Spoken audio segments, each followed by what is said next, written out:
अनोळखी व्यक्तींवर विश्वास ठेवू नका. गुड आणि बॅड टच समजून घ्या.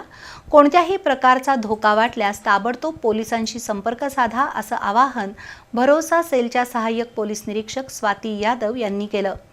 प्रिन्स शिवाजी मराठा बोर्डिंग हाऊसच्या हॉलमध्ये झालेल्या कार्यक्रमात त्या बोलत होत्या. अल्पवयीन मुलं आणि मुलींवर अत्याचाराच्या घटना वाढत आहेत. दुर्दैवानं अशी कृत्य करणारे 50% पेक्षा अधिक गुन्हेगार हे त्या मुलांच्या नात्यातील किंवा परिचित असतात. Rotary club of Kolhapur heritage आणि न्यू प्राथमिक विद्यालयाच्या वतीनं प्रिन्स शिवाजी मराठा बोर्डिंग हाऊसच्या हॉलमध्ये याबद्दल जाणीव जागृती करणाऱ्या कार्यक्रमाचं आयोजन केलं होतं.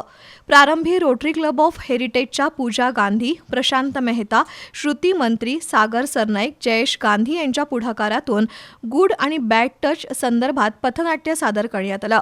त्यानंतर भरोसा सेलच्या सहाय्यक पोलीस निरीक्षक स्वाती यादव यांनी विद्यार्थी सुरक्षितता आणि संरक्षण याबद्दल मार्गदर्शन केलं.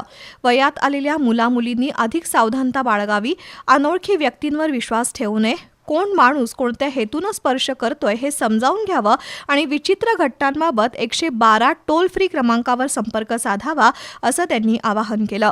यावेळी प्रिन्स शिवाजी मराठा बोर्डिंगचे अधीक्षक उदय आतकिरे, मुख्याध्यापिका सुनंदा खंडागळे, हर्षदा गोसावी, कोमल जाधव, अरुणा चव्हाण यांच्यासह शिक्षक आणि विद्यार्थी उपस्थित होते.